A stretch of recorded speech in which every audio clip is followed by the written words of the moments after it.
good afternoon and welcome to the glorious Spa-Francorchamps. We are deep in the Belgian Ardennes, a day after the 80th anniversary of VE Day. This was the heart of the fighting in the Battle of the Bulge, and it is going to be just as tough fighting here on Saturday in round 3 of the FIA World Endurance Championship. Good afternoon, everybody, wherever you are. Thank you for joining us. Martin Haven, Graham Goodwin, Anthony Davidson and Bruce Shawani ready to bring you the action from qualifying. And Anthony Davidson, it's a 6-hour race. Does qualifying really matter? I think, like at Imola, track position is actually going to be what this race might end up being all about. Yeah, it's a little bit of an easier circuit to overtake on than last time out in Imola, but you could always argue that in an endurance race of 6 hours like we're going to have here this weekend, qualifying is less important, maybe more for personal pride of drivers perhaps.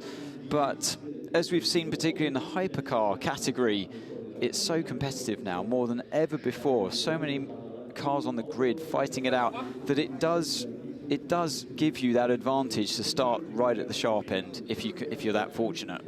And the GT battle is just as tough as well. In LMGT3, starting at the front rather than at the back means that you at least have a chance of making a break and escaping some of the traffic. And for those of you who've already watched the full access program from Imola, which dropped on YouTube 4 days ago, you'll hear the Toyota team saying that time spent in traffic behind other hypercars cost them positions in the race. It is round 3 of the championship.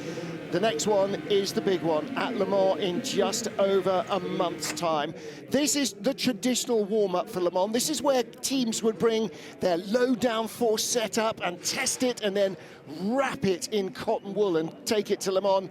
The cars here are exactly as they will be run at Le Mans. There is no high downforce, low downforce package. They're homologated with one set of bodywork and you race it everywhere.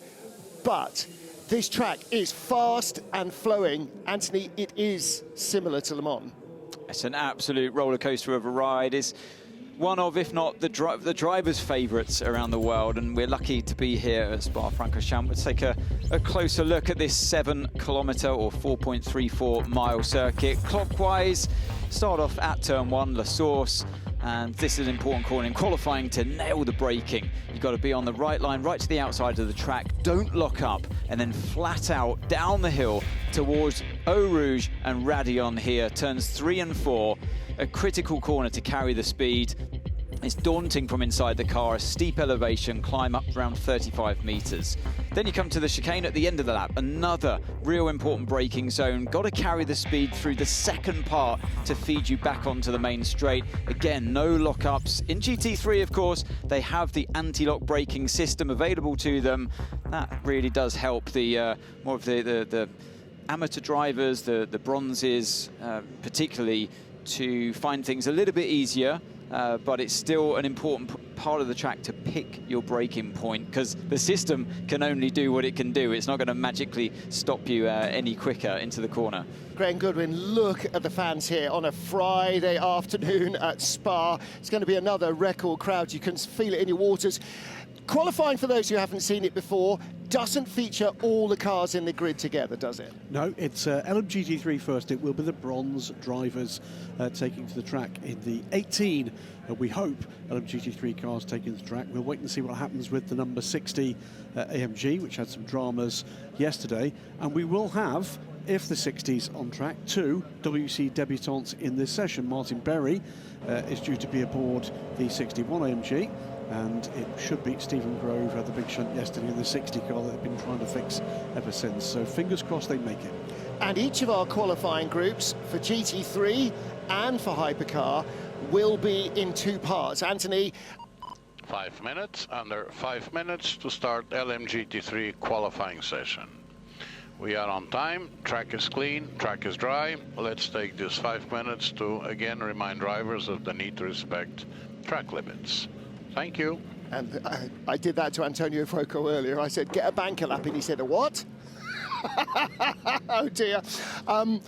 So the whole field in LMGT3 goes out together for 12 minutes only. Now, that makes more of an impact here at Spa because it's a 7-kilometre lap. It's a much longer lap than at Imola last time out. So you've really got to get on it quickly here. You can't afford to spend more than one lap warming your tyres up. Exactly. So the drivers are a bit more under pressure to, like you say, get the tyre temperatures up. But you start obviously with the bronze driver in LMGT3, and it's a new regulation for this year. So last year you had the silver driver behind the wheel, and this year, the bronze driver had to do qualifying. This year, the silver driver can also, or has to do qualifying in conjunction with the bronze. So we'll be seeing the bronze drivers out first. They tee it up, hopefully can send it through into the knockout round that gets them through to Hyperpole. That top 10 will then go through with the silver driver behind the wheel, and then it's down to them to see if they can ultimately get pole position. So effectively, the bronze puts it on the green. Yeah. It's the silver who has to putt it for pole. The new tyre will always make the car heavier in Eau Rouge and Blanchiment, and so please be prepared for it still to be heavy. We did revert following comments and checks on the data. Okay, that was the team talking to James Cottingham, the bronze driver of the 59 McLaren. All of them will be on the same 100 years of the blimp liveried special Goodyear tyres with a yellow sidewall denoting the medium. Yellow sidewall was also denoting medium in our hypercar class. And of course, they have one slick tyre from Goodyear Tyre and Rubber, and they have one wet tyre as well. Ian James in the number 27 Heart of Racing, Aston Martin, and Graham Goodwin.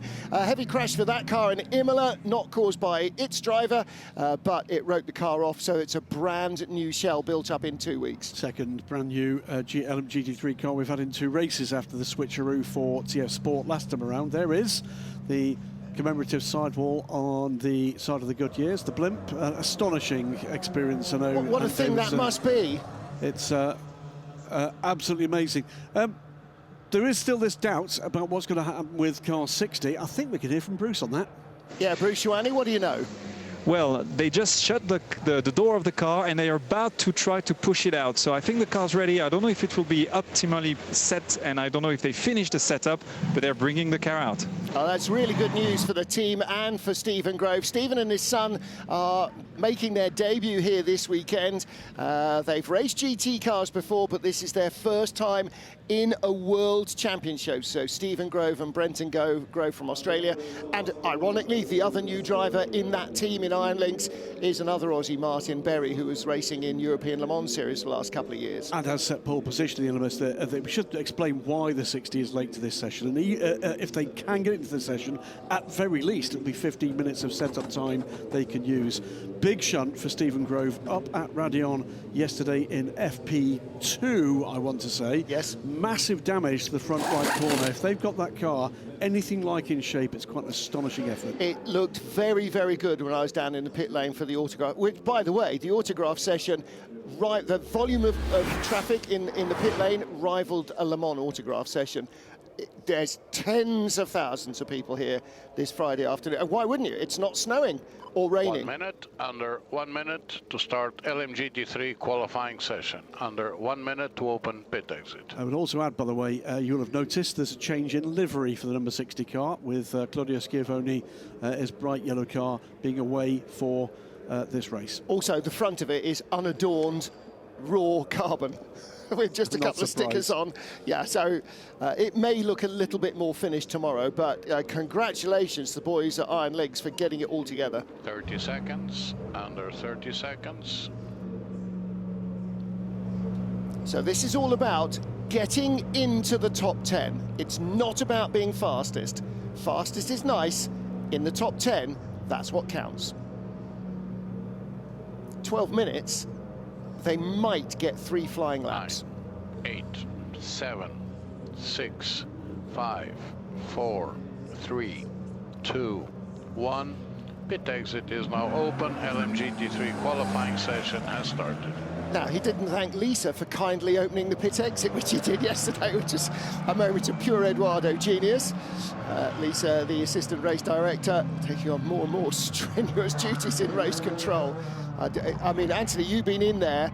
The race director and all the staff are juggling so many plates at the same time. Yes. It's so much going on. proper mission control in there. Screens everywhere, so much data, and more so than ever before, because all of these cars are monitored real time.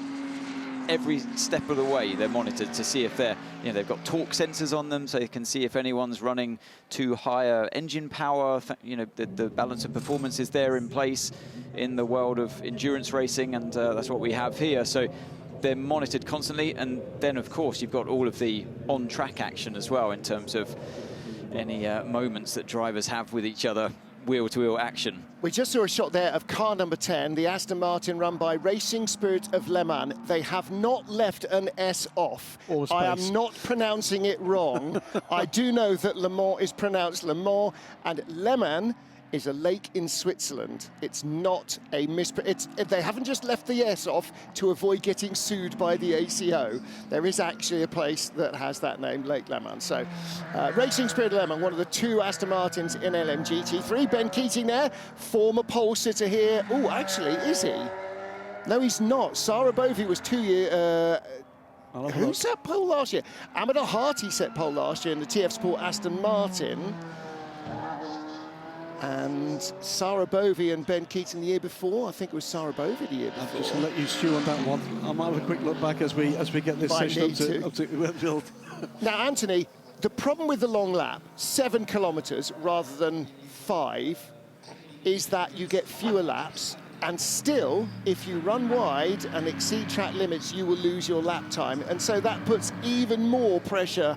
The corners are longer, faster and higher speed, and you get fewer chances to make a mistake. So this is real pressure. The good thing is for the drivers is that by the time they've usually done 1 lap here, i.e. the out lap, the tyre is in a much better shape than it would be on a shorter circuit. Yeah. But as we've seen with the bronze drivers many times before, they need more time to get into it. So the more laps that they have under their belt, usually they find more time within themselves. Yep. So their tyres will be in a better shape as we start to open laps up here now, as we watch the VistaJet Ferrari run by AF Corsa in towards the source. Naturally, the bronze driver is not going to maximise the equipment straight away, so they're going to need a couple of laps. But around this circuit, the chance of your tyres starting to go away from you happens faster because you're covering more mileage per lap. So it does put more pressure on them, definitely, especially through corners like this one. Eau Rouge, Francois Heriot, not quite leaning on the car as much as he will be next time around there, I'm sure. Very good. Everybody has left the pit. The next car ahead is at the end of Camel Straight, so we have a big gap. Still being cautious through Eau Rouge and up through Rédillon. There is a fixed camera at Rédillon. One person's job in race control is just to watch turn 4. The other key corner is probably what they call here Double Gauche, the double left, what we refer to as Pouon, turn 10. That's another key one where if you run out wide between the 2 apexes, you carry more speed all the way down to Piff Paff, but you lose your lap. Answer, by the way, is Ben Keating was on pole here in 2022. Okay, so 3 years ago now. Yeah. Remembering he wasn't in the World Endurance Championship in the first year of LMGT3, that's correct. So Francois Heriot, Simon Mann, the bronze and the silver drivers, just chatting to them. They've been very quick all the way through free practice. Free practice 2 especially was interrupted by 3 red flags and full course yellows. I mean, nobody got anything done at all other than topping up their suntans. So everybody's... And their parts, Bill. Yeah, quite a degree of that. Everybody's a little unsure of quite where they are compared to anybody else. Antonella Coletta, the head of engineering at Ferrari's Hypercar program there, watching the screens. And of course, that is partly Ferrari F1 factory people and partly AF Corsa, who have been running Ferrari customer cars for so many years. On top of just the vested interest that they naturally have watching the LMGT3 Ferrari out there, they're also trying to analyse where the circuit's at as well for when it's their turn at Hypercar to go out. And they're just trying to suss out what the track's giving in terms of grip. And they're used to looking at the LMGT3 lap times, and then from that you can deduce what you're looking to do in your round. So information, James, looks like all cars are in holding patterns, nobody pushing on this lap. 4 cars have pulled away a little bit from the cars behind, but just build your own gaps and let everybody else sort themselves out. Yeah. And if you can't find a gap around this circuit, then you're really doing something wrong, because you've got more space than other tracks. Problem is everybody leaves the pit lane pretty much together now, so now they will be starting their push laps, and I did say it's 12 minutes. Because of the length of the circuit, it is a 15-minute session. So, yeah. Like all the other things that we forget from year to year when you come to Spa, there are anomalies. Nice little run through turn 4, close enough to straddling the white line on the inside, but not too close. On board with the Mustang of Bernardo Souza, purple sector 2. Now, the Mustang might be a bit of a dark horse here for a front row start. It's prodigiously quick, and these guys are obviously making space for themselves. And there aren't too many slow sections, so I'd be interested to see where they get to if they don't hit each other. Oh dear, that really wasn't well executed at all, was it? So he thought he would go for the gap, seize the opportunity to get past the sister car, and then the other car thinks, oh no, you don't, I'm going for it now. You're starting the lap completely behind in the dirty air. Give you an idea, quickest laps for bronze drivers in free practice so far in the 2:19s. We're currently around the 2:30 mark, so plenty of pace still to come. And Anthony is absolutely correct when he says that they just get quicker and quicker and quicker, because they're not Grand Prix standard or ex-Grand Prix or current Grand Prix pro drivers. A Codis ASP, the Lexus at the top of the pile on its first flying lap. What we're looking at, though, is the bit at the bottom of that Hyperpole box.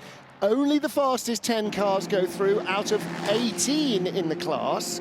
So nearly half of those who go out in qualifying don't get into Hyperpole. If you're 11th, like 59 United, on down, those are your grid positions set at the end of this qualifying period. It must be so strange being the silver driver as well in each respective team, waiting there with the helmet ready and the hands device ready to go on, seeing if you're actually going to be getting down to business or not. 100%. Am I? Yeah, no. Yeah, no.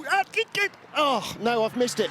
You're in. What? No, we're 11th. No, somebody's lost a lap. We're 10th. Yeah, I mean, talk about stress. Well, we've seen that in pretty much every qualifying session so far, with something happening and changing for one reason or another that you've listed there in the last 60 seconds of the session, the last 10 seconds of the session. I guess as the driver, you've just got to tell yourself that you are going to be driving, because it's all about that mental preparation as an athlete. So you're getting ready. Mentally, you have to be ready. Even if you think, well, we've never made Hyperpole so far this year, the chances are low, you've got to be in that mindset that, yeah, it's game on. Well, you saw there in the AF Corsa garage, Francesco Cacciasti standing up on the balls of his toes, Davide Rigon, their platinum, sitting back in the chair, legs crossed, nothing for me to do this afternoon, I'll just let the boys get at it. So that's absolutely the mindset. Right, the 219s are flowing in now, 4 drivers into the 219s now, headed by Ryan Hardwick, the 219.265. Then Francois Heriot, Ian James, Lamadol Harty, all under 220. But the bogey time right now is a 220.653. Beat that, you're in the top 10. So top 10 early on, covered by just a whisker over a second.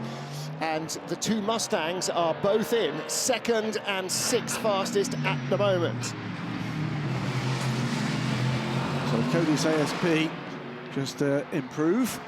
It's TF Sports 81 Corvette and Tom Van Rompuy, who has had pole position so far this season. James Cottingham is on the bubble. He's now 11th quickest. Now it's Derek de Boer. Improvements coming, but not good enough. 219.265 is the top time. It's not the pole time, remember. It's the top time for the top 10 to get through to Hyperpole as dust being chucked up. Yeah, which of the McLarens is cutting every corner? We'll wait and see as they start to come up the hill. Here's Francois Heriot, 21. And we saw 21 fastest of all in free practice 3 in the LMGT3 category. So, yeah, can they be setting the fastest times yet again when it really matters? I talked to Francois in the driver's autograph session. I said, you guys are looking really quick. And he said, yeah, but as we know from Imola, quick isn't enough. And I used the Mario Andretti, I'm sure it's Mario Andretti quote, I'd rather be lucky than good. Francois Heriot goes to the top of the pile. Yasser Shaheen in 31. Now, he's 6/10 up on his best time, but 6/10 behind the fastest time, but he is in. Just 5 minutes to go. It's a 2:19.223 is now the top time. Time to beat is Celia Martin is now 10. She's on a 2:20.320, 1.09 seconds back from the top time of the session. The Darren Lexus. Young the first on the bubble. The Lexus has been quick, hasn't it? We've seen that in qualifying, well, and in race pace all the way through this year so far as we ride on board with Robin now. Towards Blanchimont, they always nick a little bit of extra circuit, don't they, the GT cars into there. It's another area they have to be aware of. Track limits, is the Aston going to get out of the way? No, because they're probably on a lap 2. So a little bit of time lost here in that final sector for Robin. He was only 1.5 tenths down on the fastest lap set so far by the second sector. And that Aston's 4th fastest, so you can see he was closing on him. He now goes 4th fastest, 78. He definitely lost that time in the final sector there from following the other car. It was only 2.5 tenths down by the time he crossed that line. That knocks out Yasser Shaheen and Celia Martin. The McLarens are beyond the bubble. So too, perhaps unsurprisingly with their dramas, are the 2 AMGs. What about this car? This is number 10, the second Aston Martin, Racing Spirit of Le Mans. And not enough, only P12 for now. And he's Derek de Boer has been a top qualifier this year. What about Martin? What can she do? She crosses the line now. Not a great first sector and stays 13th, 1.1 seconds down. James Cottingham next up, and that's a car and a driver that's done very well in qualifying over the last few rounds of the FIA World Endurance Championship last year and this year.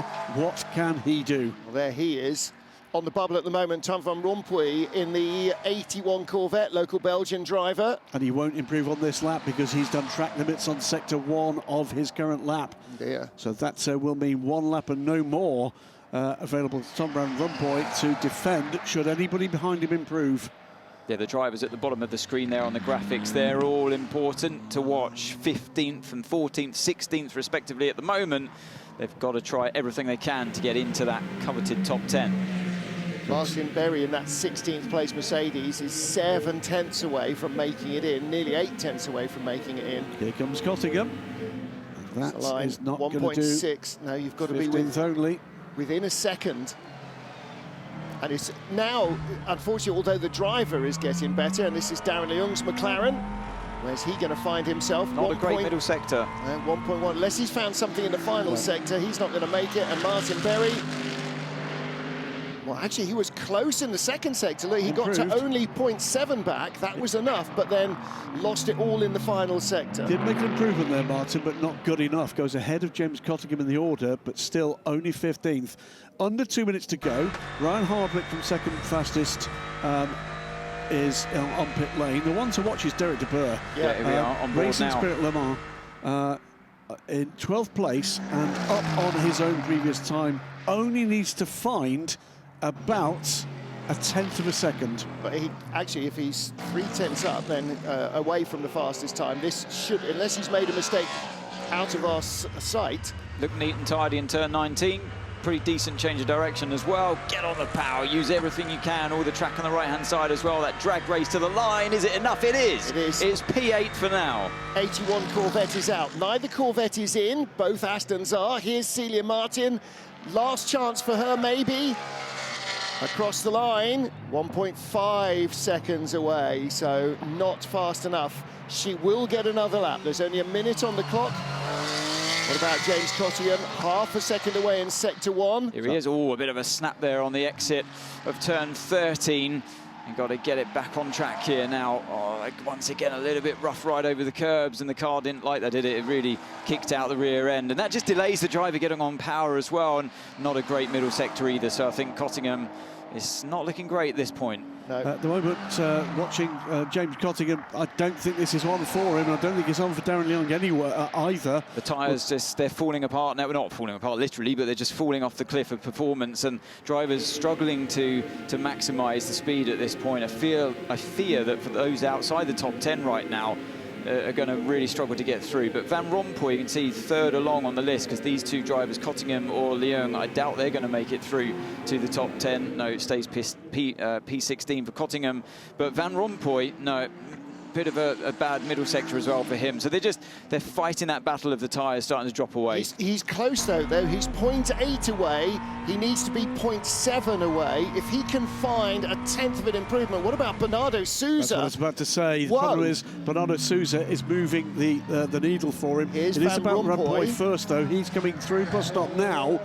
Currently 11th, needs to be 9th. Needs to make an improvement to make this a battle. It is the checkered flag. This is absolutely his final time, 1.2, and he's not made it. Bernardo Souza, I think, is away and clear. Look at that, Bernardo Souza from a quarter of a second up to 4/10 back. That's a 6/10 net loss.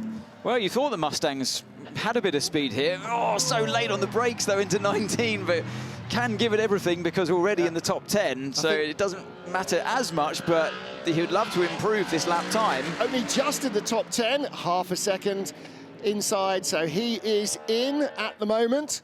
Is there anybody on a better lap than that? Not behind him is the answer. So just to give you an idea of how close this is, 0.534 of a second separates the top 10 cars. It's quite a big gap after that big gap, 0.4 of a second. On a 7-kilometre lap, yeah. Half a second. There's James Cottingham on his way back to the pit lane and still cutting the corner on every dusty corner he can find. It's interesting, isn't it? So with the pro drivers at the wheel during FP3, the fastest time achieved was a 2:17.8, and we've got a 2:19.2 as the fastest bronze in this session. So that really goes to show that, well, now with the silvers getting into the car that have made it through to the top 10 into Hyperpole, you throw all the balls up in the air once again and see how they land, because that's not the story here. It's not over yet. And it's again, as the silver factor comes into play in qualifying, we're going to start to see another part of what makes this championship special. Emerging talents, established talents against each other in an array of cars here, which have got very different performance characteristics around this 7-kilometre circuit. Neither Corvette make it through, neither McLaren makes it through, neither Mercedes makes it through. The 31 BMW doesn't make it through, nor do the Iron Dames Porsche, but both Mustangs are in what I think must be the tightest top 10 to date. I am with Sébastien Beau, driver of the 59 United Autosport McLaren. First thing, how frustrating it is not to take part in the Hyperpole. Yeah, this is the difficult quali for James. So I know the car here is a little bit difficult. After the last weekend in Imola. So now it's very important to try with the engineer, with the team, to work for tomorrow for the race. The race is long tomorrow, 6 hours. And in Spa, the all is possible during the race. So now keep pushing and yeah, I will see tomorrow. Luckily for you, there's no Corvette that qualified through for the Hyperpole as well. Yeah, no Corvette, so normally the Corvette is very fast. This weekend is the same with the McLaren. I not see why, so now stay focused for tomorrow, and we work with the engineer, and we have the whole afternoon to try for the setup, and to try for the car, to try for the driver, and now it's time to rock. Okay, thank you so much. Thank you very much. See you tomorrow. Well, they've got all this afternoon until the car leaves the pit lane at 1 o'clock tomorrow afternoon, so they've got 24 hours pretty much, 23 hours to have a bit of a think, and the Corvettes will want to as well. Ben Keating, former pole sitter here, 17th out of 18 cars. McLarens and the Corvettes both struggling on tracks that they have both done well on. And Graham's having a little bit of a look. 0.5 covering the top 10. I think that's got to be our closest Hyperpole in LMGT3. Well, we'll have a listen to find out what's going on with the 87 Lexus, and I'll answer that question. They've been pretty strong. It was indeed a scoot in that car. Quite hot, so it helps to build the pressure and the air temp. Let's make the best heating procedure in the outlap and try to extract the most out of the first push already. So they've realised that, yeah, even with the bronze drivers, the tyres were going off before the end of qualifying. So that's a message to the silver driver getting in now, saying, we know the temperature's increased since FP3, so you're going to get more from the tyre on that first lap than you did in FP3. So think about tyre temps on the out lap, make sure you can build it without scrubbing the surface too much. It's easier said than done, that. And then you can release and go for it on that one lap. It might be all about that one lap. It really might, and having 2 warm-up laps is taking time out of the session and taking life out of the tyre. So Yeah, I was a little surprised actually to see all the bronzes just still tootling on lap 2. I thought they'd be going for it by that stage. Well, if you want to take that kind of line of thought even further, if I was in the car now, I'd be saying, well, we could take a risk by not going out there straight away, letting the track continue to rubber in and go out there right at the end. If it's just going to be a 1-lap shootout or 2 laps, then leave me hanging in the pit lane, see what the other reference times are, and then send me there. The only problem with doing that is if there's a red flag or a yellow flag. Yeah. You're still in the top 10. You're not going to start 18th. You've still got a time. So it might be worth the gamble. Yeah, let everybody go out for 2 minutes and then start your push lap, but then you're on the busiest part of the track. So smile on dash cam, very nice. Let's answer the question you asked earlier about this, whether or not this was the closest we've seen in that session. Remember, this is a bronze session, uniquely this season, and the answer is yes, it is. Both sessions so far, both in Qatar and at Imola, 1.5 seconds was the gap first to 10th. They've taken a second out of that difference. Yeah. And that's what we said we'd see at the start of this season. It's exactly what we're seeing. This field is compressing as they get more confidence with the car underneath them and more experience in this field. I was having exactly that conversation with Alex Wurz half an hour ago, saying, you know, he said, it's now not about your, almost not about your car performance, it's about extracting the maximum out of every single aspect of your race weekend. And boy, I mean, that makes this so much a team sport, because the team is so responsible for so much of that. 1 minute, under 1 minute to start LMGT3 Hyperpole. Under 1 minute to start LMGT3 Hyperpole. 12 minutes for Hyperpole, because again of the slightly longer length of the track. An extra 2 kilometers over most Grand Prix length circuits. Bonnet up on the number 10 car, and that's not just for a service, that'll just be to allow some of the intense underbody heat to disappear, underbonnet heat to disappear. So Derek de Boer in that car setting the time, and it's now young Eduardo Barrichello having his first tilt at trying to get a pole position here in Spa-Francorchamps. Behind them in the queue, in fact, in front of them in the queue, car number 21, Francois Heriot, set the time in the group session for the number 21. Hyperpole starts in 8, 7, 6, 5, 4, 3, 2, 1. Pit exit is now open for LMGT3 Hyperpole. Simon Mann leads the field out, followed by Francesco Castellacci. We saw him bouncing up and down on the balls of his feet, getting ready, and he needed to be, didn't he? And both of the Mustangs through. Now, have we had a Mustang in Hyperpole, Graham? Yes, we have, but certainly not both. Okay. So, who's up there for this session? Simon Mann, who's been coming on strong in the 21 car for Vista AF Corsa.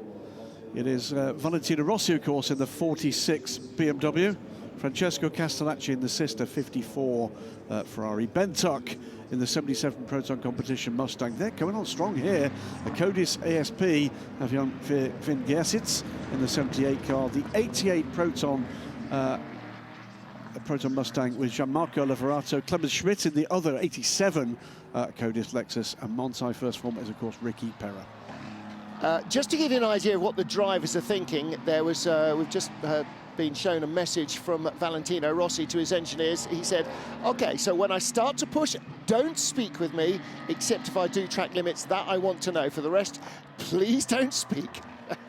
So he is really, really looking to focus, isn't he? Well, I mean, this is coming from a driver that, I almost said rider there. It's coming from the driver that in Imola got his 1, if not 2 laps deleted from track limits. So that's why he's straight on to his engineer saying, let me get into the zone here, don't speak to me, but of course, if I do track limits like I did in Imola multiple times, then that's really important. Again, in this session, like we'll see in Hyperpole and in fact in the group session for the hypercars, track limits might be the deciding factor. We only have to look back to the fastest car in Imola, the Ferrari of Antonio Fuoco, started 18th because he did not set 1 legal lap in Hyperpole.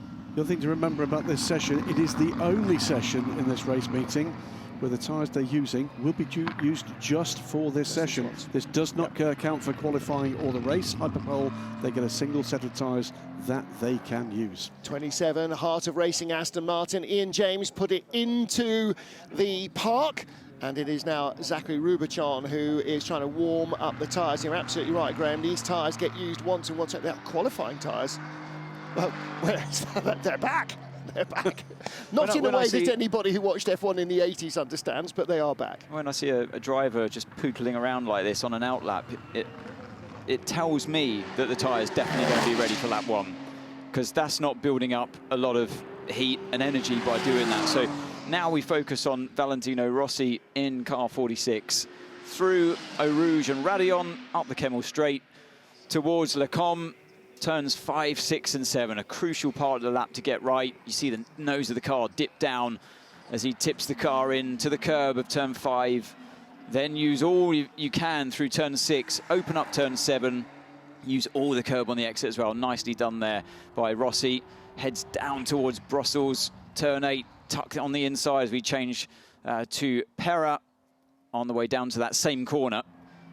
And yeah, it's a corner where you really got to hug the inside. The car always tries to understeer at some point through there.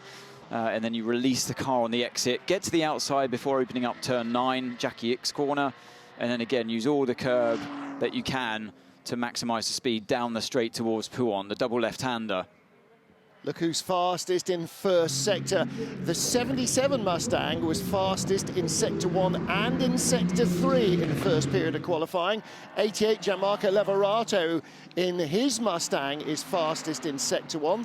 The 88 has got blue at the front, white at the back. 77 is the opposite way round, basically. Was that off the track there? Just on the exit of Pouhon. That was close. I just looked up at the screen to see the car pretty much all 4 wheels over the white line.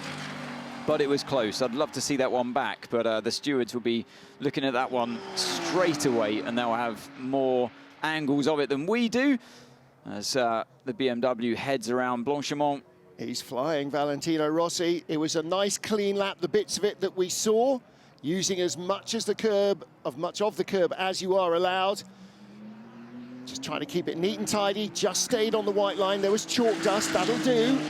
Across the line, so 2:19.7. Behind him, watch that Mustang. No ruling on that potential track limits at the moment. Here comes Ricky Pera in the 92 car. One last time out, remember. That car goes through not yet a competitive lap. Ryan Hardwick there on the right, Richie Leitz in that epic battle at the end, the race on the left. And here comes Lavorato across the line. Yeah, so an 18.7, a 2 minutes 18.7, that's a much more competitive lap time. The fastest lap we've seen so far throughout qualifying, including the previous session. Quite a lot of drivers in the autograph session were saying, wow, those Lexus, not one of them said anything about the Mustang, but we saw in free practice 3 that the Mustang has got pace. So it might be a Lexus versus Mustang battle at the moment. Valentino Rossi will try and get in. Simon Mann and Francesco Castellacci in the Ferraris should be there or thereabouts. Only 7 cars have set a lap because Clement Schmidt lost his first flying lap in the 87 Lexus for track limits. Eduardo Barrichello there, just moving around, still looks like he's trying to generate a bit more temperature in the tyres. He's lifted off there and backed out of this particular lap. Simon Mann further behind is P4 at the moment in the number 21 AF Corsa Ferrari, and personal best through sector 1. So yeah, different drivers deciding to push or not. So you can see Barrichello just, yeah, he took a tighter line through 19, the second to last corner, to open up the final corner to have a proper run at it. So he's probably realised, like I think Pera did the lap before, that's why we saw him lose so much time in that final sector. But now it's got to be about this lap. This might be the battle for pole. Simon Mann in the Ferrari in front of the quickest man currently, Gianmarco Lavorato, who has gone faster. Watch these 3200s quicker. The Simon Mann, that track limits, that won't count. Fingersis is one to watch as well. So is this going to be between the big V8 engined bruisers from Ford and from Lexus? So disappointed for Simon Mann there, because that lap's being deleted, that's going to really hurt him because you're at the peak of the tyre right now. So that if any lap you don't want to be deleted from track limits, it's that lap he's on right now, and he's still pushing. That's the problem. The team should have told him earlier, and he could have maybe saved a little bit more juice from them to go at it again the next lap. Mustang coming to the line, Leverato, fastest lap so far, 2:18.7, half a second quicker, 2:18.22. So let's look back then at Fingersits. It is the Mustang that is ruling the roost at the moment. 7th at the moment for Fingersits. He's coming into the bus stop now to complete this lap. It's a very good one by the look of things. Is it going to be good enough? 2:18.2, Gianmarco Leverato. Ben Tuck pops through in 3rd. Done it. He goes to the top at 2:17.732. Fastest lap of the meeting so far. So now 1st to 2nd is almost the same margin as covered the top 10 in qualifying. It was 0.52. Now 1st to 2nd is 0.49.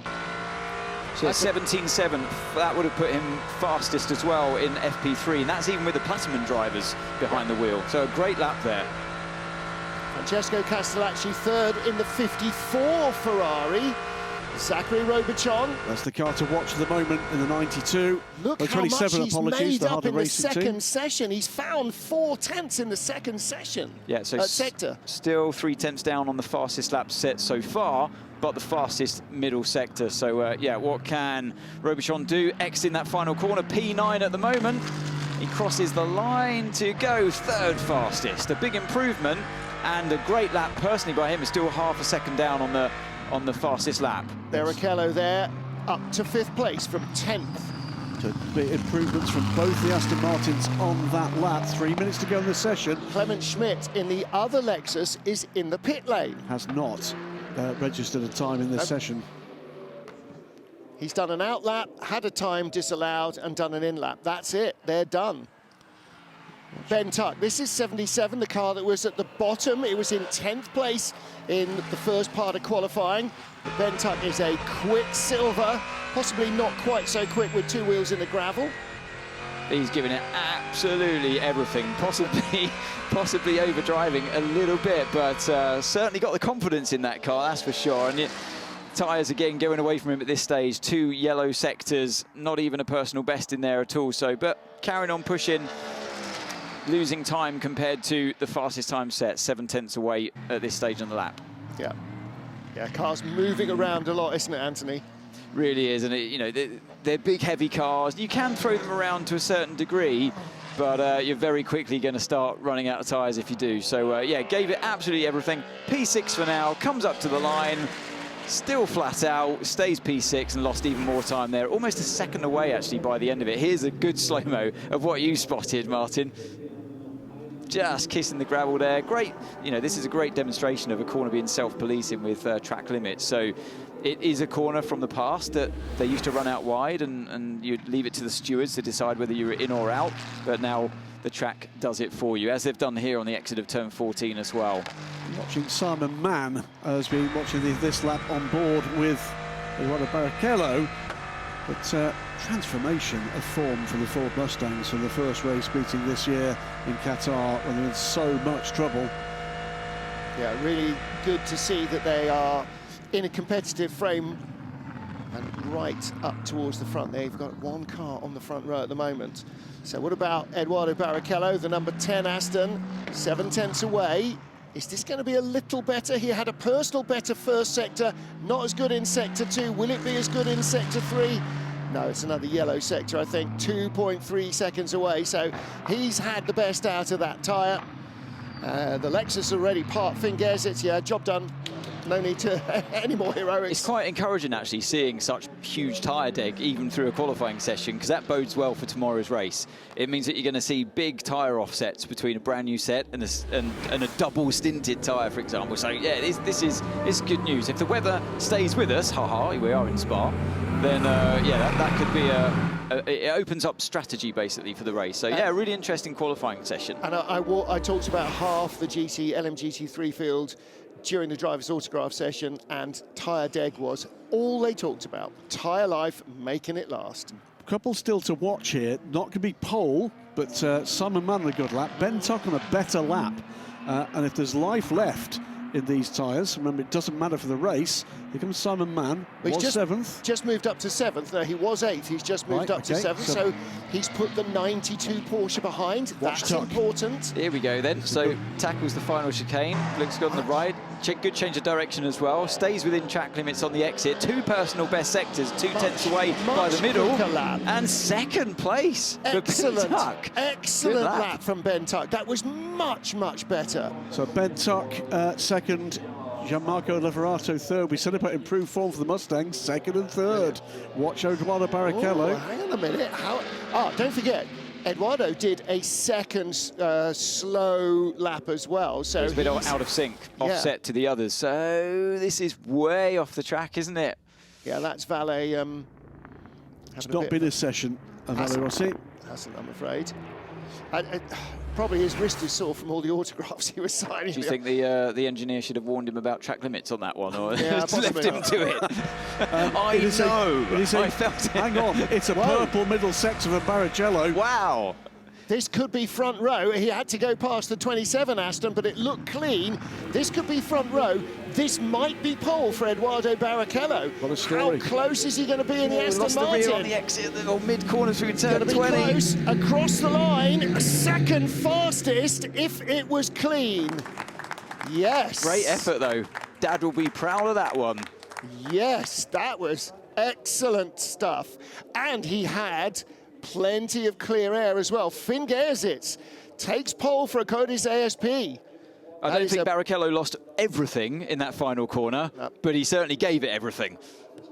Now, to give you an idea of the difference here, his first sector was 7/10 of a second slower than the pole time. And at the end of that lap, he was, what, 0.276 of a second off. His first sector was 7/10 slower than Finn Gersitz. His second sector was 6/10 faster than Finn Gersitz. And in the 3rd sector, he was 0.15 or so slower. So that's the difference between these cars. There is Finn Gersitz.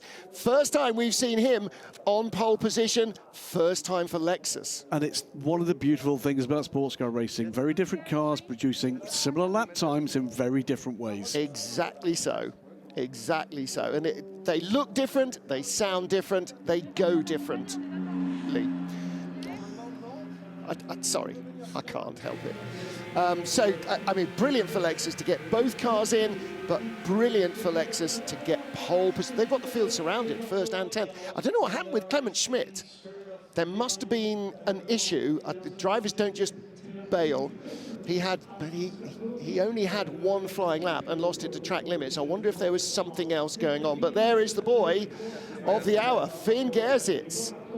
That's massive for the team, isn't it, a Codis ASP? Absolutely, especially when you think where they came from last year as well, struggling at the back of the field, and the car looked really nasty to drive. So they've improved that. It's just been hand over fist, isn't it, the way that they've made huge improvements, and here they are now sitting on pole position. Great job by the team and driver. And you know, and a car that you would imagine would come into its own on a big wide open straight like Le Mans. Interesting. Yeah, I think it could be. And also the Mustang as well, you have to say. Yeah, looked well at home here. All Mustang row 2. Let's hear from one of those drivers, Gianmarco Lavorato. I am with Gianmarco Lavorato, driver of the Ford Mustang number 88. That's a really good performance from both cars this weekend so far. Yeah, we are really happy. It's a good performance. After Qatar, we did a good improvement every race. And now we show that the potential is high and it's even better for the race. So we can't wait to start the race. I'm really happy. We did a great job with the team, with Ford, with everyone. So yeah. Is that the power of the Ford engine speaking today? I mean, it's quite a lot. We also both did a great lap, I think. This track is good for the Mustang.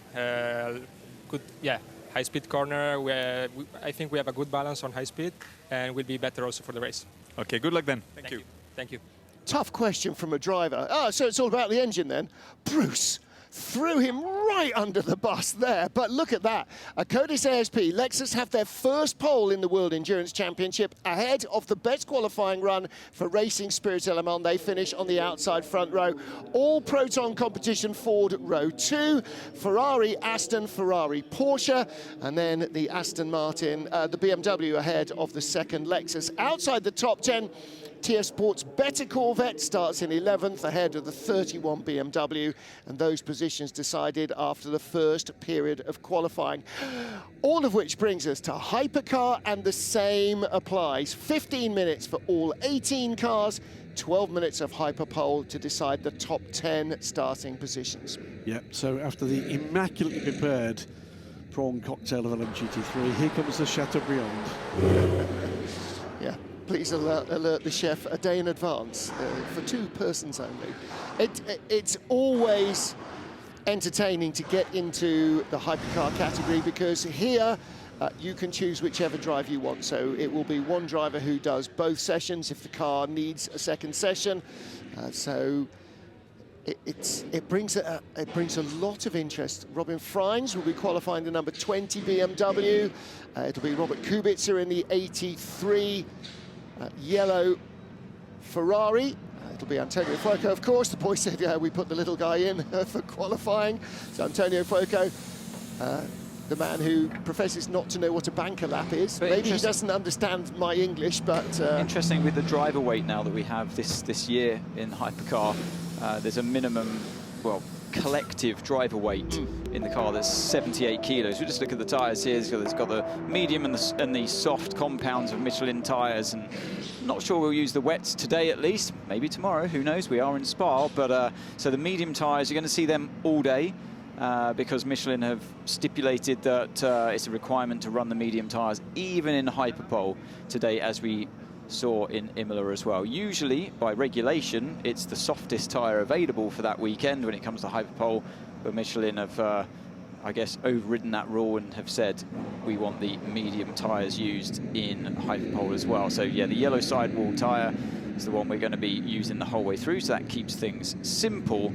But yeah, look into the Hypercar category. You've got that minimum drive weight of 78 kilos, and it just allows the heavier drivers, as a collective car crew, the chance to fight against somebody like Fuoco or Charles Milesi, for example, that are much, much lighter than that 78 kilo limit. So the car, therefore, has to have a bit more ballast to top up their trio of drivers or duo of drivers, whatever you're running. It's usually 3 drivers in Hypercar. And that makes it more fair for people like we just saw there, Brendan Hartley. He's stick thin, but he's really tall. So he's closer to that 78 kilo limit, as opposed to somebody like Kamui Kobayashi. Looking at him, much shorter in stature and therefore lighter. And so perhaps a little bit of that overall collective advantage they had with the likes of Mike Conway as well, who's quite a slight guy, and Nick de Vries as well. He's more my kind of size. So it was maybe an advantage for Car 7 last year, less so this year because of that collective ballast that they have to carry. And therefore, it's still in the car crew of number 50, with Fuoco being the lightest out of the 3 drivers he's in. They put him in because he is the lightest driver out of those 2. Also the quickest. But, well, it's up for debate. They're all very evenly matched, I think. But he can be, on his day, he's dynamite, isn't he? Yeah. But here, if he's fighting against who's in the number 51, for example, or is it Robert Kubica in the number 83? Yeah, Kubica in 83. So, you know, Kubica would be naturally heavier than Fuoco, but it's less of an advantage now for Fuoco over Kubica. So it definitely evens things up. Under 1 minute to start Hypercar qualifying session. Let's take the opportunity to ask drivers to respect track limits. And they're going to have to.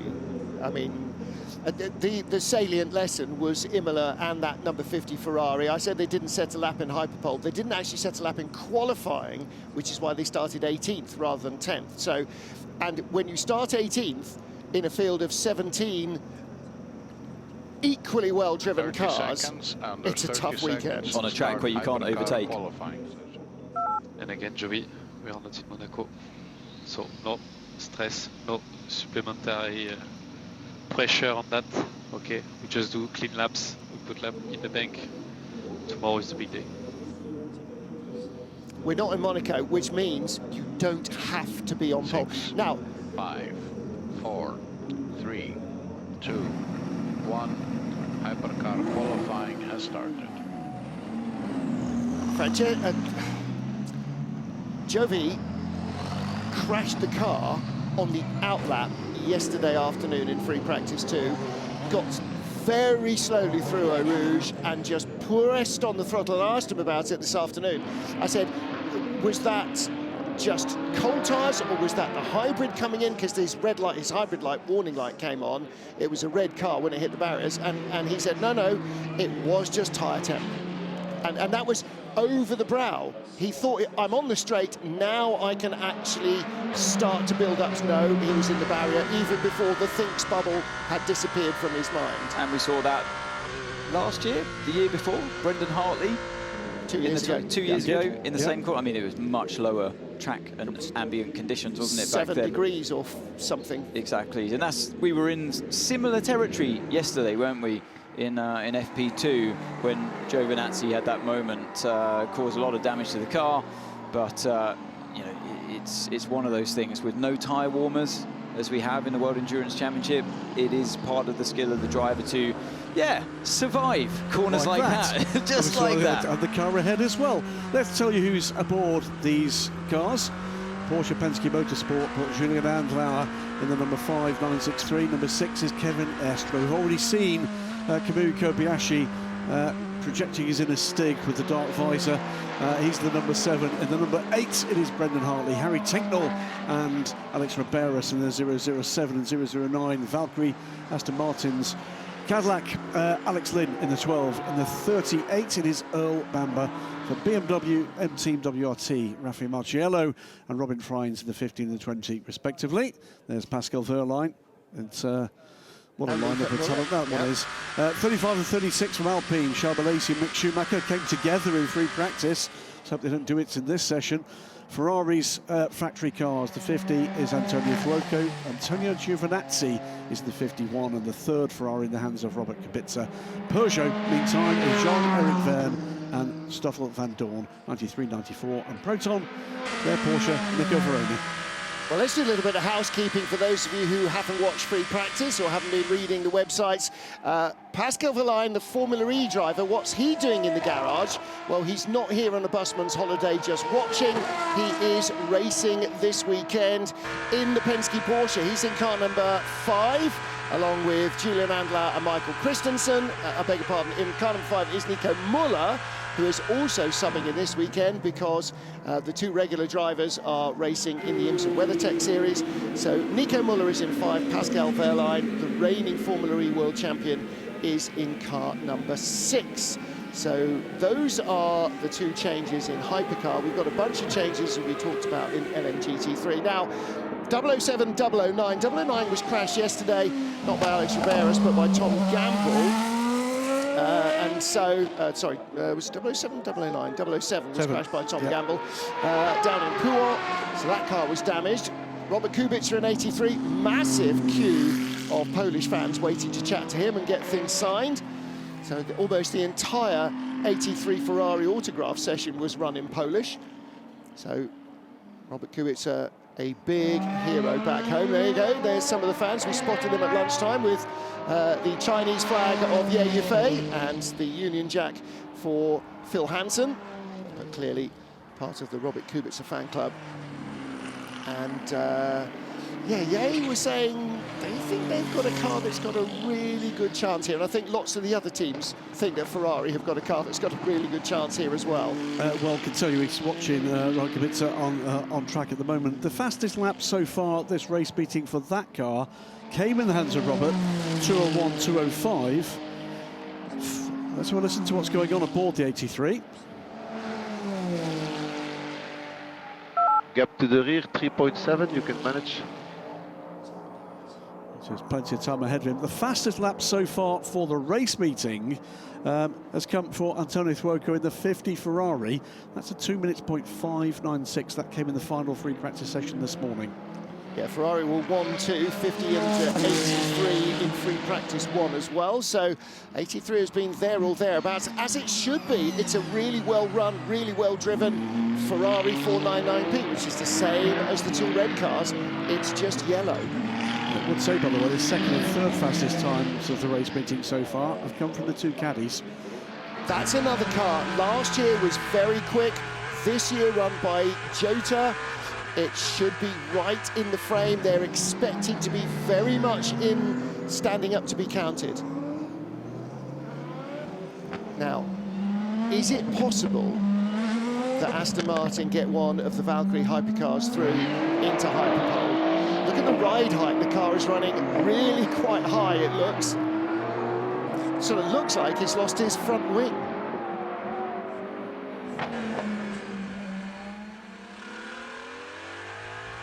Okay, next car in front is 7 seconds in front and over 20 seconds gap for the car behind you.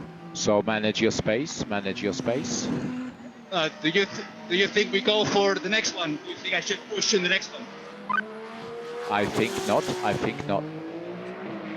And that's exactly what we saw him doing. So he exited the final corner, did Riberas, and he was still weaving around despite having crossed the line. So yeah, definitely means that he's on another warm-up lap, and so these cars taking a little bit longer, it seems, than the GTs to get their tyre temps up, and hence the slower lap times. I mean, we're still 13 seconds off the pace right now, so it really goes to show what great care they're taking in just building up the thermal tyres, the tyre condition, getting heat into them, but without scratching the surface too much, without causing that feathering of the surface when they're cold. So it's very difficult. You can't prepare the tyres like you used to with the tyre blankets, getting them up to temperature in the ovens, put them on, and then go out there and the driver does his thing.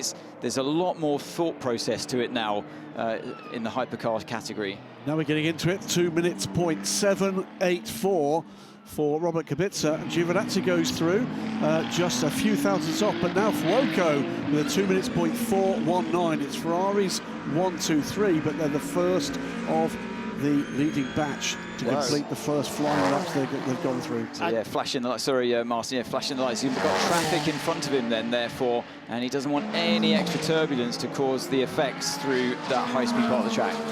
Top 3, all Ferraris covered by 3:10. Schumacher's in there as well. Go second. 1.2 seconds back is the best of the Porsches. That's not enough to make the top 10. But he had traffic as well, didn't he? He was so close to the back of the BMW, I think it was, in front of him there through that final. 15, I wonder how much time he lost with that. Well, Milesi now starting a fast lap. You just saw him kicking up the dirt all the way through there. Charles Milesi, 13th place. He's not in yet. Jean-Eric Vergne not in yet, but the Peugeot starting a quick lap. Look at Vergne on the right-hand side. 14th, but up on the fastest lap at the moment. Schumacher has that lap deleted. He drops right to the back of the field. And track limits in the middle sector. Milesi then up to 4th. Still 8 tenths away. Don't forget, it was half a second covering the top 10 in LMGT3. I don't expect Hypercar to be more spread out than that. Watch for the Cadillacs as well. Not seeing them on screen yet. And the Peugeots. So this is the first of them. Number 93 is Jean-Eric Vergne, sorry, the second of them. 94 is just about to cross the line. P5 for Van Dorn. Jean-Eric Vergne, P16 at the moment, goes second fastest. Fantastic start from Jev. So this is a good turn of speed from Peugeot. We saw a little bit of this through free practice sessions, but it's always hard to get a proper read, and so the pace is genuine from Peugeot, therefore. Robin Frijns. So Raffaele Marcello, Robin Frijns, both out in the BMWs at the moment. 009, 007 Astons are both out. Neither Caddy has made a quick lap yet. And what about the 8 Toyota? That's not in the top 10. Just 9 of the cars so far have completed what would be reasonably termed a flying lap. Beyond that, there's a big gap to the 10th place, number 99 Proton Competition Porsche. So time still to come for some major players here, including the Caddies, including Toyota and the BMWs. 2 BMWs go across the line. Frijns has improved. Marcello into the top 10, and that puts the number 7 Toyota at risk. And Freins goes quicker than him in the number 20 car, and that means that both BMWs are in, both Toyotas are now out. So this is important, isn't it, for Alex Lynn? Like you said before, Martin, both caddies down there, P14 and 15, but they haven't got a proper lap time on the board yet. So Alex Lynn, a great first sector, comes through the piff-paff section, 12-13, towards turn 14. This is an important one to keep the car on the right line, use a little bit of that curb at the apex. And we swap to Brendan Hartley, who was outside the top 10, still outside the top 10 with a bad first sector. But Lenno's on a quick one, and he is on session leading time and not that far away. But no, he's 6/10 down on the fastest time by the second sector. But he's 83 is 6,700s back, so that's in the top 3, 4 at the moment. A rear lockup just there under the end of braking. A really messy last couple of corners there for Alex Lynn. I think he should be safe at this point still to get through into the top 10, but yeah, 5th place for now. But he'll be looking for a better lap than that next time around if he's going to push again. And the other Cadillac, Earl Bamber, improves by 1 spot, up from 17th to 16th. What about Julian Andlauer, one of the heroes of last year's race in the 99 Proton, privately entered Porsche, but it looks a right handful to number 5. At this point, it's bad news either way for whatever happens in this lap, because if he gets in, it's good news for Julian, but on the bubble is his teammate Kevin Estre. I would say anyone from P6, the BMW, that's a second away, aren't in the safe zone at this point. Yep. Agreed. So down towards that final braking, that's a nice clean braking zone, but then the rear got away from him just after apex. Once again, really having to hang on to the rear end of that Porsche, crosses the line, not enough, stays P11, and there, the final sector, not good enough for Julian Andlauer, a star of Spa last year. What about Alex Riberas, 009? This thing is quick, it sounds fabulous, but on board it looks like you're wrestling an alligator. A really loud alligator. An alligator that swallowed a bear an hour ago and is still cross. 17th at the moment, 009. Not a great final couple of corners, really crossed up through 19. But Schumacher's just bounced up to 5th. Let's hope he keeps that lap. That puts both Porsche Penske Motorsports cars out of the top 10. Marcello is now the driver on the bubble. Bamber's caddy, is he going to be last to first? Maybe not. Oh, 9/10 away, should be enough to be top 6 or 7. Well, if he has a better time through those final couple of corners than his teammate Alex Lynn did, then I'm sure it'll be enough. The car has definitely got the inherent speed to sit comfortably inside the top 10. And Bamber, again, just over-fighting the car, perhaps, in the final couple of corners, but I think it's going to be enough. He should see himself through. No, it's not enough. No. Only P11. Alex Lynn just ahead of him on the road, didn't improve on that lap either. So Earl improved from 18th to 11th. He's still not in. 15 in the drop zone. 94 Peugeot. Oh dear, that Kevin Estre, the champion from last year. Big mistake through turn 13, giving it absolutely everything. Well, we saw watching the number 5 car, what a handful it looks. Lost a bit of the corner of the rear diffuser, I think, of the wing end plate. I was just going to say, before that, turn 12 looked really nice. The car was balanced, but then right here, just giving it too much. Ooh, and that absolutely destroyed the right rear of that car, including the rear wing. Yep. Under 2 minutes to go, that's terribly bad news for this session for the number 6 car. Anybody else got anything more to offer here? On the bubble, it's Raffi Marciello in the number 15 BMW, minute and a half to go. The 38 caddy's not in. Neither of the Porsche factory cars within the 6 is not going to be. No. Neither of the Toyotas, neither of Aston Martins, the Proton car 2 looks like not making it through at this point. And this is 99, Nico Varone. He's just waved that lap off. Maybe waiting for a bit of space. Is he into the pits? No, he's just trying to make some space for himself behind that 15 BMW. You don't want to be right up behind somebody. This is Bamber once again, right on the ragged edge. Yeah, it's just the rear tyres are crying enough, aren't they? This is like rallycross now. It does look like it, doesn't it? Absolutely, just it reminds me of the lap that Ben Tuck did in the LMGT3 category. That second to last lap he did, where we thought overdriving, and then that last lap where he put a much better lap together. He still had performance in the car. Bamber's got a shot here. no matter how wild a ride it looks, he's in at the moment. Is he going to be in? That was better. That turn 19 was definitely better there that time around. Got to the curb. Oh, that's close to the track limits on the exit, though. What's this going to be? Is it enough? It is enough. It's P9. Wow, that was some epic drive. Look at this. This is what, well, he almost did the same thing as Kevin Estre, but right to the limit. There's still more time in that car, but there's Kobayashi's done. He's heading in. 2 seconds left. Checkered flag coming out. Neither Toyota is putting in a quick lap. Wow, 15th or 16th. Again, I talked to Alex Wirtz. I said, what do you think? 5, 6, 7, 8? He said, if we're really lucky, 7 to 10. Otherwise, 17, 18. Well, he wasn't far off, was he? The Astons are 17, 18. On board with Julian Andlauer. Yeah, a bit wide in 12. I was going to say, there's an apex there somewhere, but not near him. But they're all struggling through that part of the track, aren't they? Just given enough room before getting the car back to the racing line in 14. What's it going to be at the end of the second sector? No, not enough. It's only a yellow for him. How far are we down? 1.4 seconds away from the fastest time. So Julian Andlauer, not enough. That tyre has gone. So Alex Riberas, 18th place, 17th place for the two Aston Martins.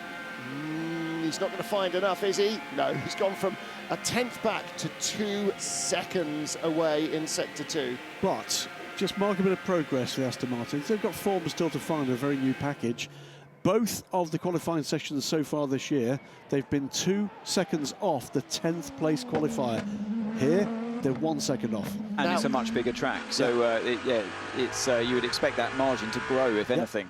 And if you're 3 tenths behind a second Toyota, normally you're doing really well. So actually, Toyota, massive struggle. So neither Aston is in, neither Toyota is in, no Porsche made it through, and the number 15 BMW didn't cut the mustard either. All 3 Ferraris, both Peugeots, both Alpine, and the number 20, the Shell liveried BMW that finished on the podium last week. But there's going to be a bit of a downcast debrief. Again, you can see our full access crew are down there. Bruce Schwani waiting to have a word with somebody at Toyota. Well, let's put it a different way. Our drivers' champions aren't through. We saw that final lap from Kevin Estre as to why. And neither our manufacturers' championship winning crews from last year are in either. That's polystyrene. Yeah, a bit of some circuit furniture. Num num num, says the Aston Martin. Yeah, that one's had some adventures. He's hit a big polystyrene board somewhere. Oh, hello. Our friends at Bosch are going to have to replace their signage as well. Didn't see that. That's a piff paff, isn't it? Yes, it is. 10, 12, just imagine locked up on the way into that one. But I mean, they gave it absolutely everything, didn't they, the Aston Martins? And big improvements, like you say, Graham, from Imola, where the car looked a little bit uncomfortable to drive. But here's the debrief. Kevin. As ever, there's no doubt Kevin gave it everything that Kevin has got. Yeah, and Pascal Verlon's watching on thinking, oh, it's, I come here for this first race with the team, and we've got this car to drive this weekend. This is going to be a long 6 hours. There's your final positions in this session. Well, those are the top 10 who go through into Hyperpole. All 3 Ferraris, both Peugeot, both Alpine. Is that the first time all 4 French entries have got through? Both Caddies and the 20 BMW. So you can see who's got the form. And actually, both Caddies are in. One of the Peugeots, the other one, I know both Peugeots. Sorry, through. They're quick here. Yeah, so the disappointed one there might be the 15 BMW crew. Okay, 20 got in, we didn't. Well, I thought the 20 was going to be the cut-off. Actually, they're P7, so they were comfortably through, but I don't think they've got the same kind of pace that they showed in Imola. They have got big worries over tyre life as well. Well, let's catch up with Toyota and Kamui Kobayashi. I am with Kamui Kobayashi, driver of the 7 Toyota Gazoo racing car. Kamui, it's a struggle at the moment. What is happening? Nothing. The performance. We did our best. Both cars exactly same lap time. So it means you're on it. But what can you expect from the race? Do you think you can make a little bit of going back up to the field? I don't think so. Okay, I see the frustration. No, we are not. It's amazing. Okay, see you later. Thank you. Thank you. Amazing lack of performance, I think is what he was trying to say. He looks happy about it somehow. Read into that what you will, but all I say is that the Ferrari still has the same pace here as what they showed in Imola and what we've seen all the way through the season so far. Let's wait and see what happens in the race tomorrow, but Toyota, it just didn't seem to go their way today in qualifying. It is a massive surprise to see them not even one of their cars into the top 10, but certainly the team principal and driver Kamui Kobayashi didn't seem to be too bothered about it.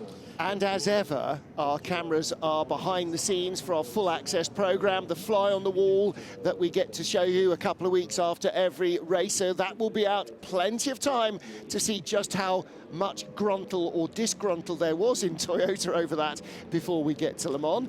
Our current one, which dropped a couple of days ago, 4 days ago from Imola, is on the WEC YouTube channel. And don't forget, if you're watching this on broadcast, there is an awful lot of extra content, not just on our YouTube channel, but on FIAWEC.tv. You can sign up for a free subscription to get notifications of all the new content and see loads of it for free. And for a minimum charge, you can also watch the races free, uninterrupted, and with more of me than it's probably fair for any person to have to stand. I think we'd all endorse that comment. A quick update. You asked about the open question about the two Alpines, the two Peugeots. The two Alpines both made Hyperpole last time out. The 93 Peugeot has made Hyperpole both races this season. The 94 has not. So it is the first time that all four cars from the two French manufacturers have made Hyperpole this season.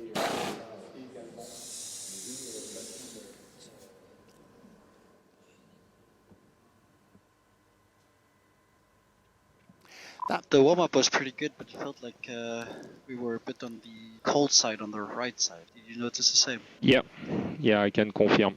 We can do a bit more on the right-hand side during the warm-up.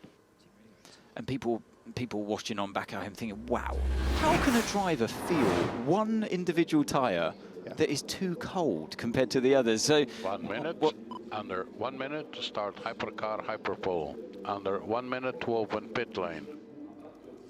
I'll try and get this in within 30 seconds before I'm rudely interrupted again by race director. Wait until the outlap, because you basically, you're interrupted. interrupting me now. Basically, he's feeling more grip from the front axle of the car and the left rear. So when he's going around right-handers compared to when he turns left, then he's feeling the right rear that's sliding more than what he felt in the left rear.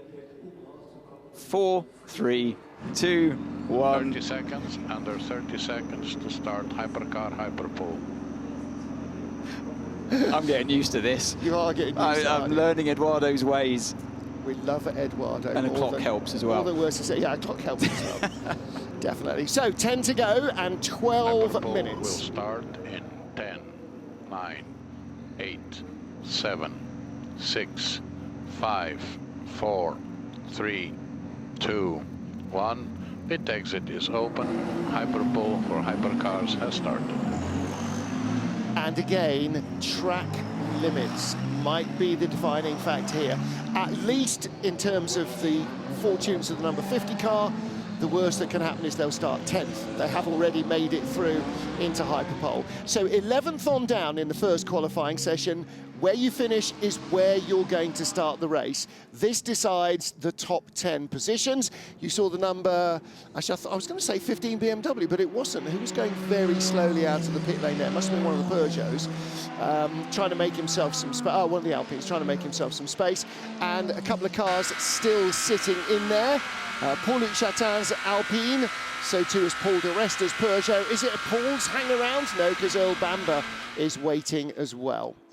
So you get a bit more, I mean, it's great when you're in the car again. You stay in the car, you've just made it through into the Hyperpole session, the top 10 now, and you've stayed in, they put another set of new tyres on, again, the medium set of tyres. You're absolutely in the groove. You know what to expect from the wind condition, the tyre warm-up, and what the car's likely to do as well, and you get another go at it on a brand new set of tyres. So this feeling is great. This is where the car and yourself as a driver is at its absolute best. So you lay it all, everything on the table for this 1 or 2 laps that you'll get once the tyres are up to temperature, which will come quicker this time because you've got the heat soak from all of those red hot brake discs and pads, and the whole car seems to just infiltrate that energy into the tyres, and they heat up faster. Unless you're Jean-Eric Verne, who almost ditches it into the gravel through turn 7 just after the con. But like they say, nearly doesn't count. And that again underlines why nobody puts 4 fresh tyres on a car anymore. Exactly. Because it's just like driving on wet ice. So 2 is as much as they can handle without really compromising the race and potentially putting the car straight into the barriers. It's a bit of a shame, like we had in Imola, where the tyre deg is quite low, because you don't get as much of an offset when somebody does have a pit stop, and you don't have that luxury anymore of putting on 4 hot tyres to go at it and chase your opponent down that's on a second stint with the same tyre with much higher tyre life. So we don't see that huge disparity anymore between. But that's part and parcel of, you know, going for being more green, and you know, it is the right thing to be doing, of course. But it's one element that I feel like we've lost in races where tyre deg isn't that high. Luckily, it's going to be on the higher side around this track. The legend of Le Mans, Tom Christensen there. Oh, I thought you meant Marino Franchitti. Chatting to another legend in motorsport, Marino Franchitti. Sebring 12 hours winner, Marino Franchitti. Sebring 12 hours? Yeah. Yes, he did. Won that race overall. So at the moment, everybody really still trying to weave and put heat into their tyres. Even out of Les Combes on the second lap from the pit lane, Robin Fries in the BMW there, weaving, just trying to generate that carcass temperature. Because when he gets the line the next time, he's actually not far behind Robert Kubica. He might want to give himself a little bit of space. Another legend there, David Clark at Hertz Team Jota. Oh, Hertz Team Jota, it's Cadillac Hertz Team Jota these days. But great to see him here. Fantastic effort on board with Robin Fries. He is quite close behind Kubica. And he was talking, actually, Robin specifically was talking about the fact that how hard it is now to make a pass at Les Combes, because if you're close to somebody come down into Eau Rouge, you have to have a massive lift, otherwise you're going straight off, and you spend the entire Kemmel Straight just closing that gap back again. He said it's really, really hard. Well, that's why it puts more pressure on all the drivers to go for that pole position if they can. I have massive understeer if I don't work up the tires. Yeah, Kubica struggling to get some temperature into the front axle on the car, the front 2 tyres. And he's saying just massive understeers when the driver turns the wheel and the car doesn't want to turn into the corner. The front tyres are literally understeering as it pushes on. The American terminology for it is push, so which kind of in a way makes more sense for those that have never driven a racing car. It's yeah, what's the saying? If it understeers when you crash the front of the car, oversteers when you crash the rear of the car. Yeah, understeers when you can see the accident coming, oversteers when you can't. On board with Alex Lynn. Again, every time we've ridden on board with the Cadillac and the Alpines, actually, it's looked like a really smooth handling car to drive. Some of them look like a bit of an arm wrestle. The Caddy looks like it's in a very happy place here. And it does seem to respond better the smoother you drive it as well, which is what they're all going to do tomorrow during the race. I think it doesn't seem to respond that well when you're hustling it a bit too much, which is the temptation, of course, in qualifying, when you're trying to give it everything and lean on the car and slide the tyres. But that particular car, from the outside at least, looks like it responds well to be driven smoothly but quickly, as Alex Lynn P1 for now, as we watch to the bottom screen there, the bottom of your screen, the graphics, Antonio Fuoco, and we pick him up as he heads through P1. It looked like the car was a little bit on the edge on the rear there, but I really enjoy watching Fuoco when he's got the bit between the teeth, because he's a phenomenal qualifier usually. And this car does respond to being arm wrestled. It looks like the Caddy is an old-fashioned style slow in, fast out car, like a big, heavy rear-wheel drive car would have been. But yeah, Fuoco... it's allowing Fuoco to drive like this. Wow. And he comes to the end of the second sector. Yeah, 3 seconds. So they're still finding huge amounts of time there. They're 2:04s on the board at the moment. Same anti-roll bars as before. Anti-roll bar reminder. Yeah, so that, you know, they've got in hypercars, they've got the ability to adjust the front and rear anti-roll bars as well to hunt for a bit more mechanical grip, so it doesn't affect your downforce at all. It's purely the grip you get in the slower speed corners as Fuoco goes fastest with the first driver into the 59s, and it's a 59.6. Yeah, great stuff. He was just the second, because just before he crossed the line, Kubica did the same, but 3/10 back. So it's 1:59.6, Antonio Fuoco, 1:59.9 from Robert Kubica. Antonio Giovinazzi grazes into the 2-minute barrier, 2 minutes .201, with Stoffel van Dorn in the first of the Peugeots. What's that, 17 thousandths of a second off the third Ferrari. 4 minutes 44 seconds to go. He's just jumped ahead of Mick Schumacher's Alpine. What about Jean-Eric Verne, though? Look at that, 6/10 away. That would be good enough for 5th place at the moment if he doesn't improve on that. And Alex Lynn as well. Alex Lynn, purple sector 2, the fastest car of all in sector 2. Jev goes to 6th and Lynn goes to 5th. No, Lynn, yeah, 6/10 away. I expected a little bit more actually from the Cadillac and the final sector. What can Charles Milesi do down there at the bottom of your screen? And the graphics here, he crosses the line to go P9. Okay, so improvement of 1 position ahead of the Cadillac of Earl Bamber, who does seem to be wrestling it a lot. So Ferrari 1, 2, 3, then Peugeot, Cadillac, Alpine, Peugeot, BMW, Alpine, and the 38 Cadillac last in the 10. So the Ferraris look like they're taking a real cool down here. They've got probably the best from the tyre, but just in case, maybe 1 or 2 even cool down laps, you might get something back from the tyre. But yeah, it looks like a good plan, good strategy. Jean-Eric Verne on the attack again. So this is the 93 Peugeot, currently in 7th, 13 thousandths better than his previous best lap in Sector 1.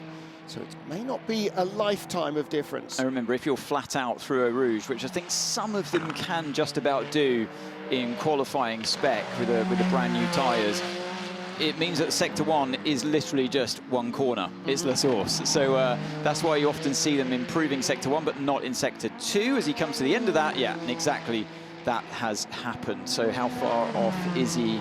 Yeah, 6/10 still by the end of the second sector. Well, he's 82 hundredths off on his previous better lap. Does that look like he's... Oh, that wasn't him, that was the Alpine in front. He's got traffic in front. Jev is flashing the headlights at Milesi, who gets out of the way, but he's going to catch the yellow Ferrari, red Ferrari rather, right in the wrong place, and that might be enough, might take a 10th or 2 out of it. Not enough to improve from 7th place. That doesn't happen, and that didn't really help. Now the 50 Ferrari is flashing its headlights. You get out of my way, please. Yeah, okay. Here's Earl Bamber, 7/10 away by the end of the second sector. Oh, there's a big old bump there, isn't there? Oh, that was really sketchy, wasn't it? The rear of the car almost let go there. Bamber hanging on for dear life. The only driver yet to set a competitive time, Earl. This will be his first. It's going to be maybe within a single second. It isn't just quite there, 10th still. 1.27 seconds separates the top 10. Look at that. I mean, it looks like nothing from the outside, but on board, when you saw him have that moment, is this the replay of it? Yeah, watch the hands on the wheel.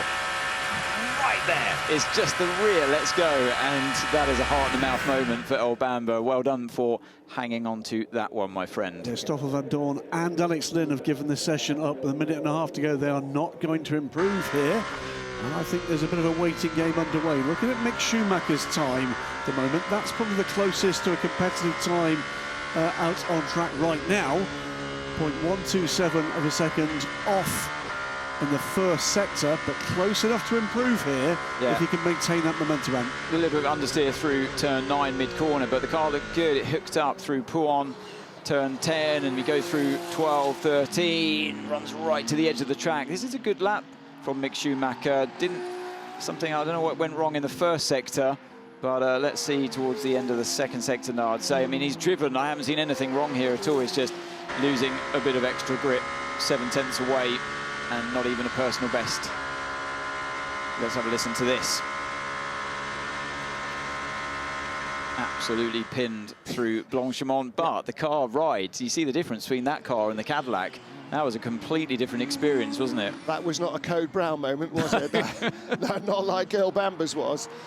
So, does he find anything in the lap at all? He doesn't. He remains 6th with 13 seconds to go. Well, those Ferraris then, absolutely on fire here at Spa-Francorchamps. I don't know who's got an answer for them today. Maybe it'll be a different story tomorrow. That's what you're watching here, replay through. Oh, Lecombe. And did that actually touch? It was close. That was a Code Brown moment as well. That was very, very close for Antonio Giovinazzi. Rare mistake there from Giovinazzi, wasn't it? Really goes to show how hard they've been pushing each other, but it was Antonio Fuoco, who looks like he's still on a lap here, flashing away as he heads up the Kemmel Straight. Picks up a, well, what he thought was a little bit of a toe, but the Alpine was going a bit too slowly for that. How does he tackle Lecombe? Yeah, he's been absolutely on it, hasn't he? Oh, look at the big black marks he left in the road. I'm not sure this will be any faster, but he's enjoying this. It is still flat chat, isn't it?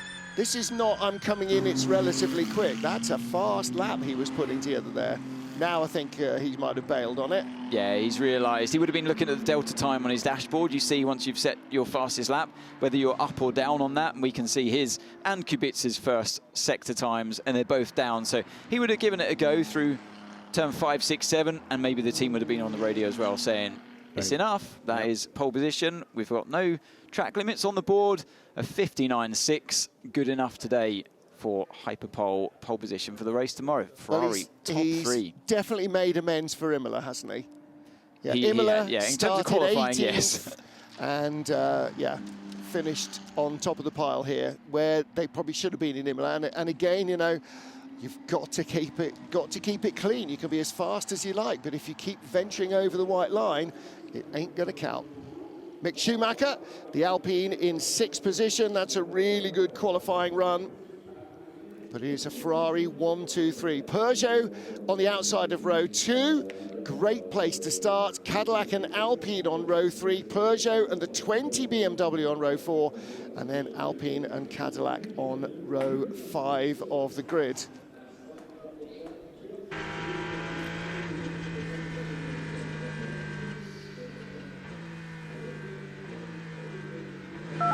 So that's P1, mate. I don't think there's anyone going to do better than this. Good job today. That's probably after he'd gone 1/10 back in that first sector. Okay, yeah, that's it, that's done. So congratulations, Ferrari, 1st, 2nd and 3rd. That's a very impressive qualifying performance from them. Peugeot, Cadillac and Alpine and BMW also in the mix. Yeah, great job by Stoffel van Dorn, actually. Shout out to him in 4th place in car 94 Peugeot. And we saw Jean-Eric Verne pushing it for all it was worth. He's 7th on the grid for tomorrow's race. But yeah, a real good lap by both Peugeots. But Stoffel van Dorn, for me, that lap really stands out. Yeah, that 94 car, they've got a French driver, Loic Duvel, they've got a Danish driver, Malte Jacobsen, and a Belgian driver. Guess who got to qualify here in Spa? So really impressive stuff from Peugeot and Alpine, both teams getting both cars into Hyperpole. And Antonio Fuoco, yeah, everybody can make a mistake, but he's back to his best here in qualifying. Takes pole position in Hyperpole for the number 50 Ferrari. And indeed his first pole position of the year after being nerfed at Imola, only 3rd on the grid in the first race in Qatar. And he can say to his teammates now in the number 51, who were, I think, one of the car crews pushing for this new weight regulation to equalise things a bit more. He can say, yeah, look, I can do it even with ballast in my car. He'll probably say it's not just because you're fat. Yeah, go and have another pizza. So Antonio Fuoco, Robert Kubica, Antonio Giovinazzi, the top three ahead of Stoffel van Dorn, then Alex Lynn, Mick Schumacher, Jean-Eric Vergne, Robin Freins, Charles Milesi and Earl Bamber. They are the drivers of those cars, with Ferrari locking out the front row and third on the grid as well. Behind the top 10, the number 15 BMW, then behind them, both of the Penske Porsches and the Proton Porsche, a little clutch of Porsches there, ahead of the pair of Toyotas and the pair of Aston Martins. So our Hyperpole winners, the 87 Lexus and the 50 Ferrari, I beg your pardon, the 78 Lexus, not the 87 Lexus, 78 Lexus and the 50 Ferrari are waiting there, and we will hand over in a moment or two for Bruce Joanny to do the honours. Fastest in the LMP3 is that 78 Lexus, first pole position for them, and no time set by the number 87 car in Hyperpole, but it will still start 10th in class. So well done, by the way, to the Iron Lynx team for getting that very damaged number 60 car out into qualifying, even to get a few laps just to make sure that the car is back together, and they will have another 22 hours to work on it before it has to leave the pit lane again, so plenty of time to do that. And Tom Christensen is down there, so hopefully he will have a chance to present some of these medals to our pole position crews. And joining that Lexus team, actually for the first time, is another one of our new additions on the left-hand side, Yuichi Nakayama.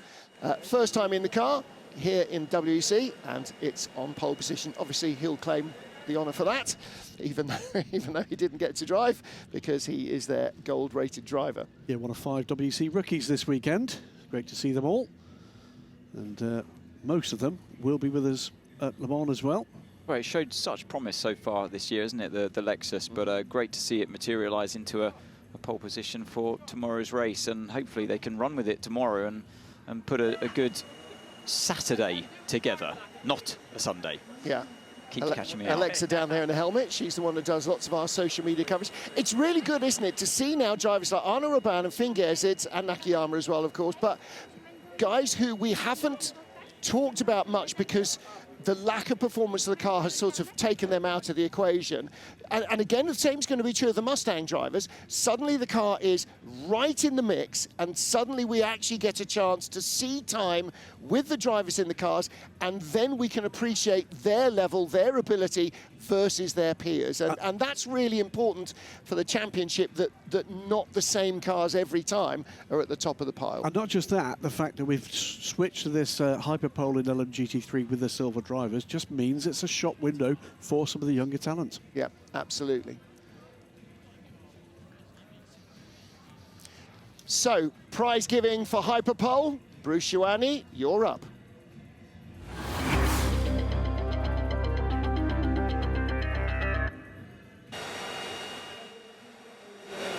Winner of this Hyperpole session in qualifying. And Finn, you're going to start. Fantastic job you've done so far. Yeah, thank you very much. I mean, Arnaud was already doing a super job in his qualifying. Through this, we came into the Hyperpole, and also the team did an amazing job over the weekend, FP1, FP2, FP3. We were working super hard, looking on every detail, and now it finally pays off. I mean, it was just a perfect combination out of car, team, and driver, and now it's the first ever Hyperpole for the Lexus and Nakota's ASP, and also for me in my third WEC race. I'm super happy, and I can't describe really. Yeah, I can understand, and it's a teamwork, as you said, because Arnold, you did the job at the beginning. Yeah, my job is to put the car in Hyperpole, and I'm happy for Finn. He did a mega job. Excellent. Yushi, a last word for you. You must be happy and looking forward for tomorrow.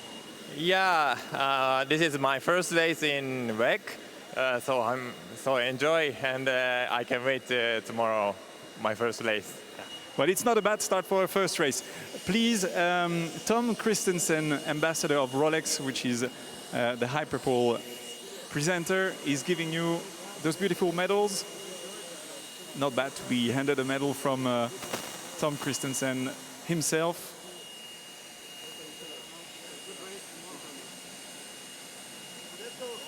And we're going to take the picture of the pole sitters.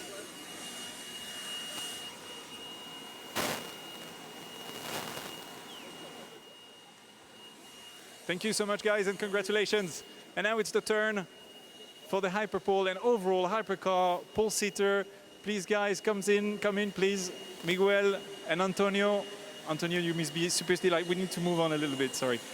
Congratulations. You must be super happy after Imola, which was a difficult weekend. You're showing the performance is right there. Championship is still the aim, even though you're 12 points behind. How do you feel so far? Yeah, I think overall until now is quite a positive weekend, especially as you said, the difficult one in Imola. I think we react as a team as it should be, and we are just really happy. And the focus will be tomorrow on the race. Excellent. Miguel, how do you feel? Looking forward for tomorrow? Yeah, for sure. We know it will be a difficult one, as always. Competition is getting more difficult every time, so we need to be very perfect and very good all the time. So we will try to work, and for sure the aim is in the race tomorrow. Nick, just a word. Your first stint in Imola was brilliant. You went from the back to the front, so you're really strong in the races. You're looking forward to tomorrow again? Yeah, absolutely. Of course, the situation is going to be a bit different compared to Imola. So thank you to Antonio to put us on the front row of the grid. Like Miguel said, it's going to be tough tomorrow with the tire deck, but we'll see. Hopefully, we can keep the others behind. Okay, good luck. It's time to enjoy. Please, Tom, come in and distribute those beautiful medals.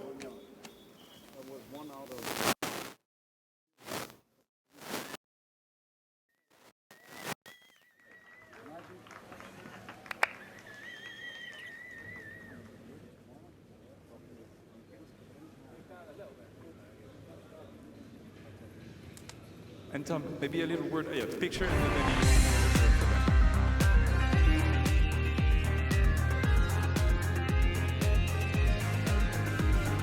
Well, Thomas is good. Thank you so much. Well, that's it for today. A beautiful weather here in Spa, and it's going to be the same tomorrow. We'll be live at 1:30. The race is at 14:00 local time. Don't miss it. Thank you. See you tomorrow.